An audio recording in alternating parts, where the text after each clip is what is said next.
une population active qui est de plus en plus vieillissante, puisque la part des actifs âgés de 50 ans ou plus est en augmentation.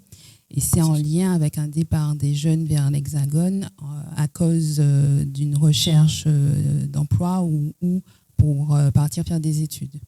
La part des jeunes de 15-24 ans est importante pour ceux qui ne sont ni en emploi, ni en études, ni en formation. Donc c'est un quart des jeunes qui ne sont ni en emploi, ni en formation, ni en études.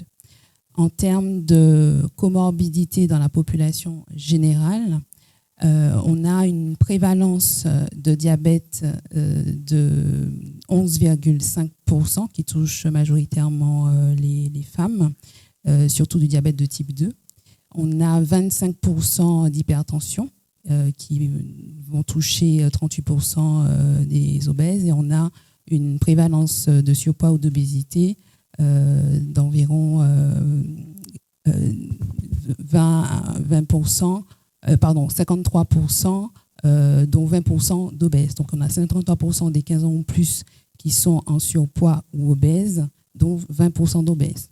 En ce qui concerne les cancers, on a 1583 cas par an d'incidence de cancer pour 730 décès.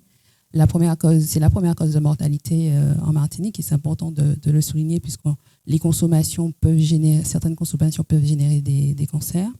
Chez l'homme, le premier cancer, c'est le cancer de la prostate. Chez la femme, c'est le cancer du sein. Et le troisième cancer, c'est le cancer colorectal. En termes de sinistralité, pour revenir au monde du travail, on a des accidents du travail qui sont majoritairement liés à des affections des muscles, nerfs et tendons. Donc on va retrouver surtout les troubles musculo-squelettiques au niveau des membres supérieurs pour environ un tiers, et les membres inférieurs pour environ un quart des cas. Donc ça va toucher essentiellement les hommes. Alors que pour les maladies professionnelles, on aura surtout une majorité de femmes, et on va retrouver encore une fois des affections périarticulaires liées aux gestes et postures de travail, donc encore les TMS.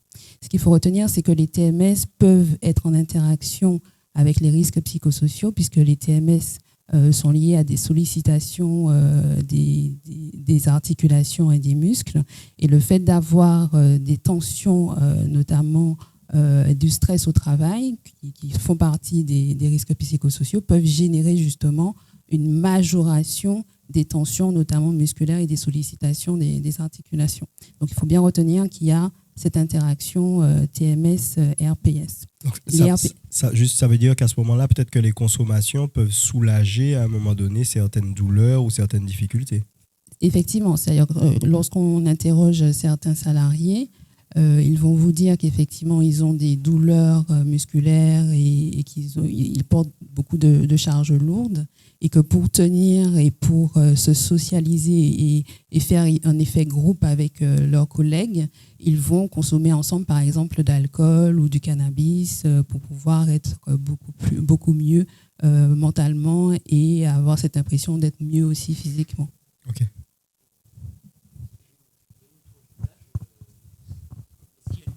Comme il y a des gens à distance, voilà. Je posais la question, est-ce qu'il y a une tranche d'âge au sujet de ces personnes-là ? Alors, en fait, il n'y a pas vraiment, par rapport à mon retour d'expérience, je n'ai pas le sentiment que ces troubles musculo-squelettiques, finalement, concernent une tranche d'âge plutôt qu'une autre.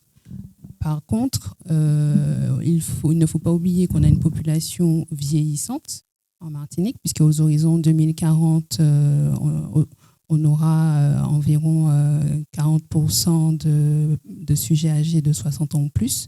Aux horizons 2050, environ 42% de 65 ans ou plus, avec un âge à la retraite qui a augmenté en septembre, qui passe de 62 à 64 ans. Donc, on aura une usure professionnelle, mais on peut avoir aussi de l'usure prématurée lorsqu'on a des consommations. Donc, je ne dirais pas qu'il y a une proportion plus importante pour une tranche d'âge ou une autre, puisque en fonction de la prévention des risques professionnels dans les entreprises, on aura des entreprises qui vont avoir une culture de prévention plus importante dans certaines entreprises, par exemple du BTP, alors que d'autres seront moins enclins à le faire. Et tout dépendra aussi de l'état de santé initial du salarié lorsqu'il prend son poste. Moi, j'aimerais juste revenir sur la question du diabète. On a dit qu'ici, il y a 11%, c'est ça? Oui, un peu plus. Par rapport au territoire national, on est sur quel écart, quelle différence à peu près? Environ 2 fois plus de diabète. Ok, d'accord, ça marche. D'autres questions?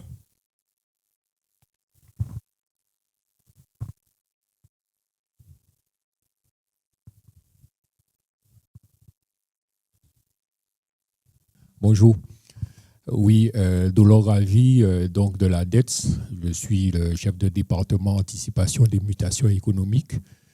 Et je voudrais apporter une petite précision à Éric Nouvel.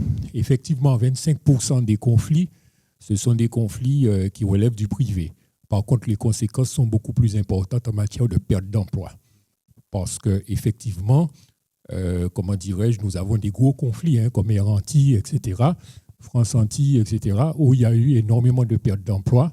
Et malheureusement, c'est vrai que ce n'est pas assez dit dans la presse. Alors effectivement, tous les secteurs qui relèvent du public, on en parle, mais il n'y a pas nécessairement de perte d'emploi dans ces secteurs d'activité. Je voulais juste t'apporter cette petite précision parce que assez souvent, il y a des conflits même dont on ne parle pas dans la presse et qui ont des conséquences catastrophiques. Je vois Air Antilles, par exemple, on n'en parle plus, mais j'ai eu à gérer ici en Martinique avec mes collègues de Guyane et de Guadeloupe. Les Guyanais, enfin, ils en ont plus souffert. Aujourd'hui, qui pense et qui parle de ces 74 personnes qui ont perdu leur emploi? Personne. Je partage totalement, parce que une présentation en 5 minutes, je ne vais pas rentrer dans trop de détails, mais tout à fait en la matière. Et encore une fois, quand on parlait même dans les entreprises 20% où le dialogue social est difficile, 20% c'est beaucoup. Donc même si on a du chemin encore à faire, et moi qui suis sur ces sujets-là depuis quelques années, depuis un certain temps, on va dire ça comme ça, vis-à-vis de ça, c'est une vraie problématique. Les choses se sont largement améliorées dans le temps, mais effectivement, quand il y a un conflit aujourd'hui, il peut durer longtemps et être dramatique. Tout à fait, merci. Alors, merci pour ton intervention parce que ça fait réfléchir aussi aux conséquences. Alors, il y a quelque chose qui est important. Vous avez bien vu que dans le titre de la table ronde, on a parlé de travail, consommation de substances et promotion de la santé. Le travail, ce n'est pas que des personnes qui sont en population, qui sont actifs au travail. Les personnes qui sont au chômage sont des personnes de population active et qui sont touchées aussi par ces conséquences. Comme tu dis tout à l'heure, c'est dramatique. Des personnes qui avaient une habitude, qui étaient employées depuis un certain temps et s'étaient projetées sur un certain temps avec les factures de la vie, traites, etc., se retrouvent du jour au lendemain sans emploi. Et ça peut générer aussi des conséquences qui peuvent amener à des consommations aussi. Alors nous, c'est vrai qu'à l'ARACT, notre priorité, on va dire que c'est surtout de s'occuper des personnes au travail actuellement, mais il faut garder en tête aussi que ces conséquences sont aussi pour les personnes qui cherchent de l'emploi ou qui ont perdu leur emploi. D'accord? On vous laisse continuer, docteur? Oui. Effectivement, donc, dans mon propos, on devait également parler des consommations de substances. Dans la population générale, on retrouve 5% de consommateurs quotidiens d'alcool, que ce soit bière ou alcool fort. Le tabagisme, bien qu'il représente 15% des consommations, ne représente pas une proportion importante par rapport à la France, puisqu'on sommes le territoire où on a la plus faible consommation de tabac. La particularité ici, c'est qu'on a le crack, qu'on retrouve dans les populations précarisées, dans les zones de densité populationnelle forte. La cocaïne et l'amphétamine sont des substances bien sûr illicites comme le cannabis et le crack qui sont en augmentation en termes de consommation.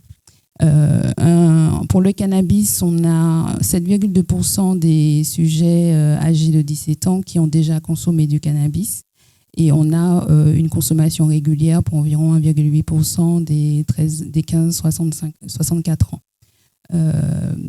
Et on assiste aussi à une démocratisation des consommations. Par exemple, bien que le cannabis soit totalement illicite, vous avez des travailleurs qui vont quand même consommer sur le lieu de travail et ça crée aussi un effet groupe. C'est-à-dire que des gens qui consommeraient chez eux et qui vont amener d'autres collègues à consommer et ça fera un effet groupe qui va générer justement des consommations, notamment sur le lieu de travail. Donc c'est surtout sur quoi je voulais axer ce propos. Et ce qu'il faut aussi retenir, c'est qu'on ne peut pas, comme disait Nicolas, faire abstraction de la sphère privée d'un salarié, puisque c'est une personne qui a une vie familiale, qui a une vie sociale, qui peut être dans des situations précaires, puisqu'on a beaucoup de précarité en Martinique et un taux de chômage aussi élevé.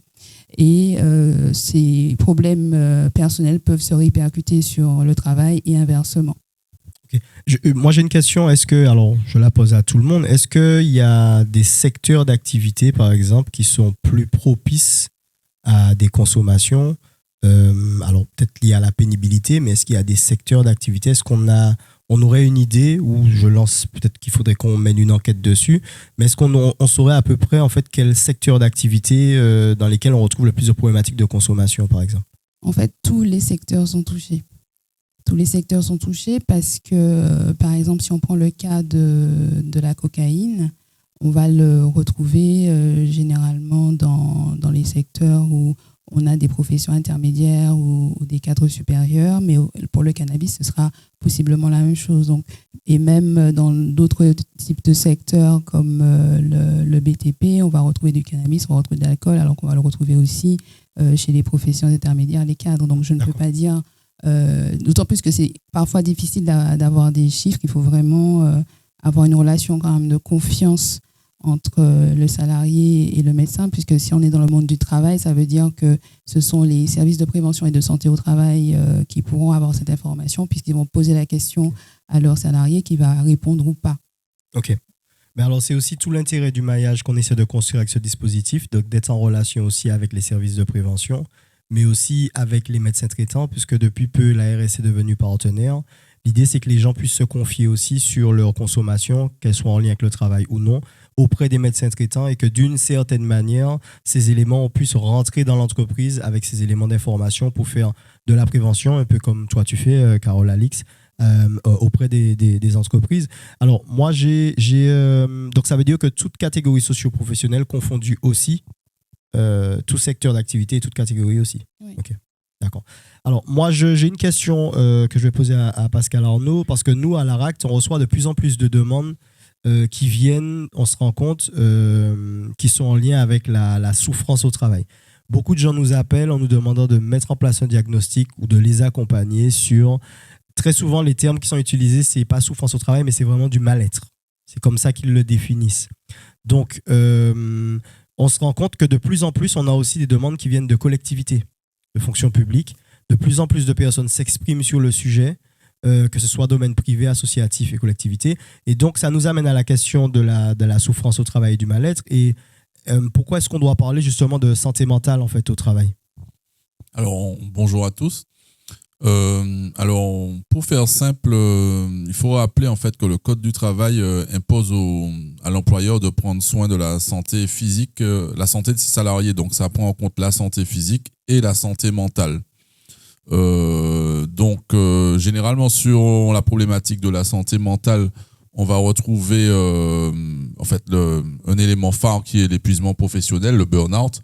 Et l'employeur doit mettre en place en fait les conditions de travail pour pouvoir prendre soin des salariés et éviter justement en fait d'avoir des salariés qui se retrouvent en épuisement professionnel. Concernant la santé mentale, ce que je dirais, c'est que par rapport au travail, il y a la notion de perception du travail en fait. C'est-à-dire que ce qui a été constaté sur les sensibilisations sur la santé mentale, c'est que cette notion de travail n'est pas perçue de la même façon par tout le monde et notamment dans notre société. Alors tout simplement, c'est vrai qu'il y a la partie histoire en fait qui ne nous aide pas dans le domaine. Et l'autre élément que l'on retrouve souvent, c'est ce qu'on appelle la qualité empêchée. Alors, quand on parle de qualité empêchée, donc c'est souvent, alors parfois dans les entreprises où on empêche les personnes de s'épanouir pleinement, mais d'un autre cas, en fait, des choix d'activités professionnelles qui sont faites par défaut. Alors, par défaut, soit par l'individu lui-même, ou bien parfois également à cause des choix familiaux. L'exemple que je pourrais donner, par exemple, vous allez discuter avec un artiste ou un musicien. Alors, les nouveaux artistes, en fait, sont plus ou moins reconnus à leur juste valeur actuellement, mais ce n'était pas le cas il y a 30-40 ans, en fait, où l'artiste n'était pas, l'activité d'artiste et de musicien n'était pas considérée comme une activité, comme un travail, par exemple. Donc, ça veut dire qu'il y a aussi la question du marché du travail qui est assez contraint. En fait, peut-être que les choix d'activité ou d'embrasser une carrière épanouissante, c'est un peu plus limité, effectivement, sur un territoire comme la Martinique. Alors, plus limité, la vraie question qu'il faut se poser, c'est est-ce que c'est un choix qui est effectivement limité ou est-ce que inconsciemment on se limite à ces choix?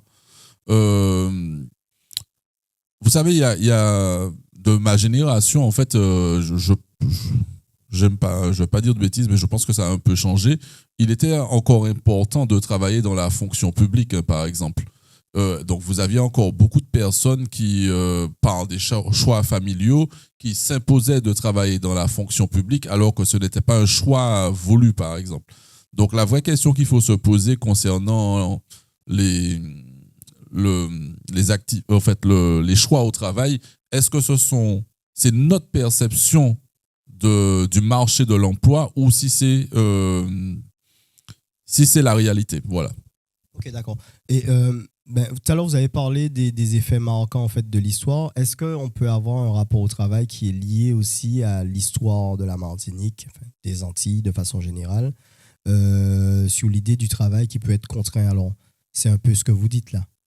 Alors, déjà, avant de m'exprimer, je vais signaler et remercier le professeur Aimé Charles Nicolas avec qui je travaille en étroite collaboration sur le domaine parce que moi, je ne suis que formateur sur la santé mentale et toute cette partie sur les troubles et notamment sur les traumas liés à l'histoire, je les vois essentiellement avec lui.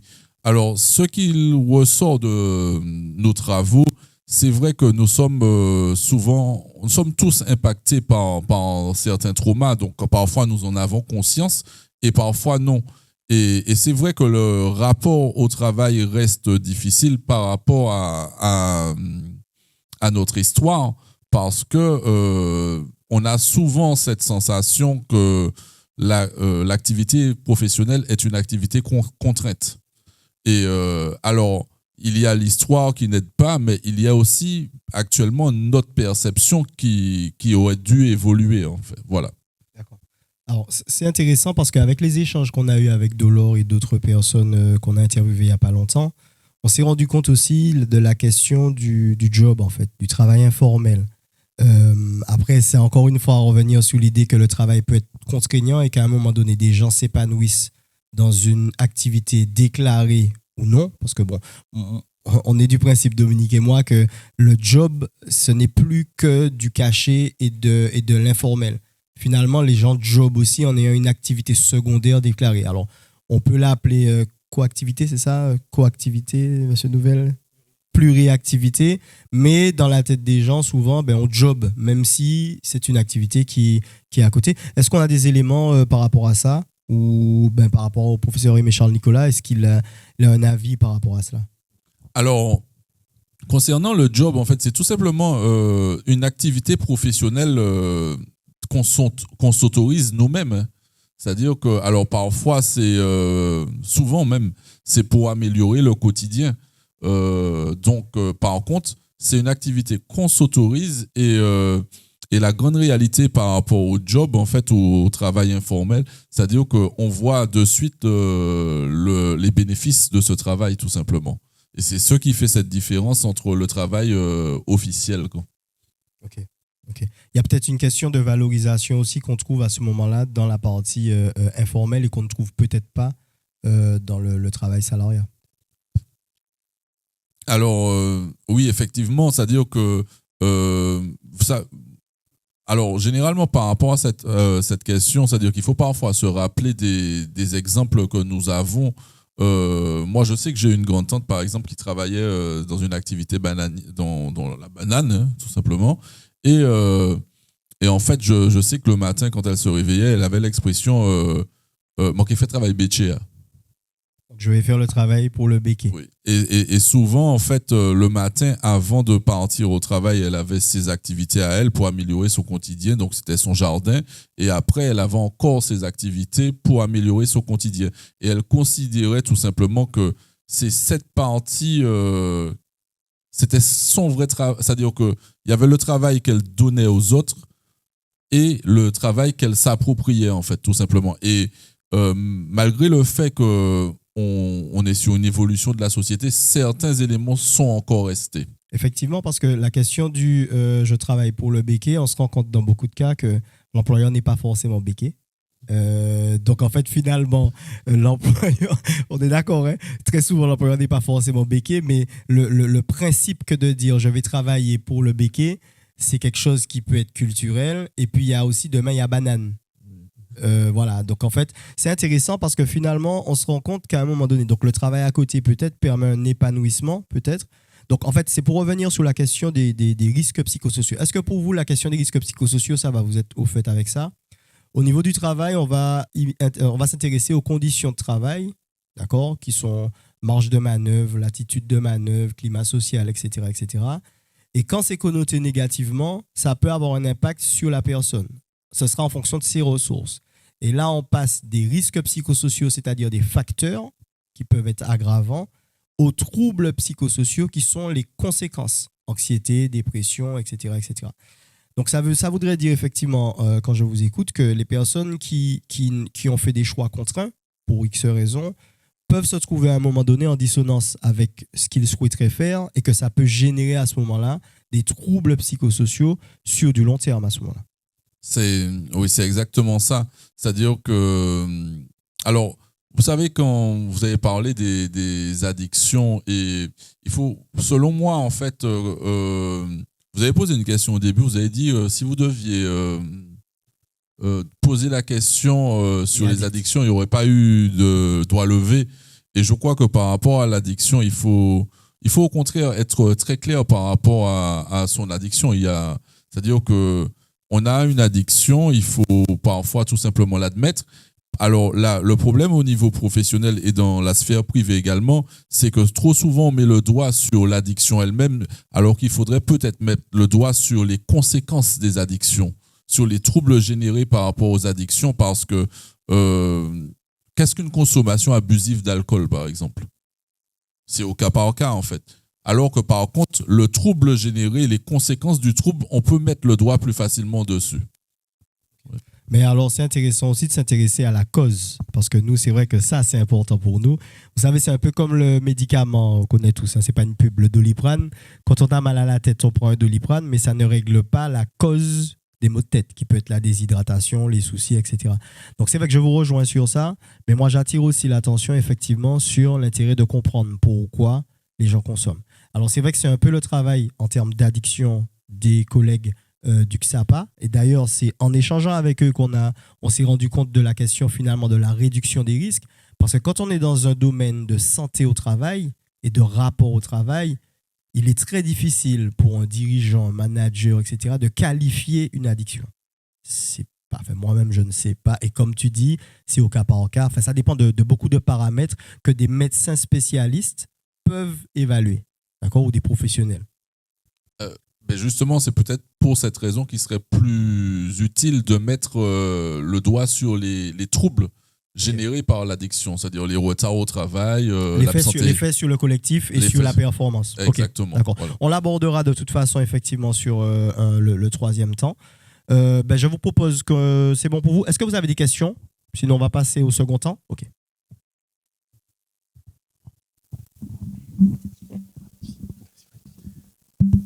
Bonjour, donc juste une petite question et peut-être contribution, c'est qu'effectivement, je pense qu'historiquement, pour abonder dans ce que vous dites, on est d'une génération où en effet, nos parents nous contraignaient, entre guillemets, à soit être médecin, soit notaire, soit avocat, soit fonctionnaire, pour pouvoir rentrer au pays. Et je pense, ce n'est que mon humble avis, qu'effectivement, ça a créé chez certains d'entre nous ce côté un peu contraint du travail. Et j'ai une petite question que je soumets à tout le monde, bien entendu. C'est est-ce que en soi, la perte de sens ou l'absence de sens au travail dans des entreprises privées ou publiques qui sont de plus en plus tertiarisées, où on a de plus en plus de mal à trouver un sens à ce qu'on fait, n'est pas en soi-même un facteur de risque, voire une cause d'addiction et de risques psychosociaux?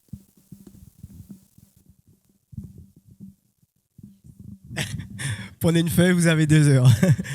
C'est un peu le rapport qu'on fait effectivement avec le rapport au travail, la question du sens au travail, mais je suis tout à fait d'accord avec ça. Alors, vas-y Miguel, pardon. On a trop de micros.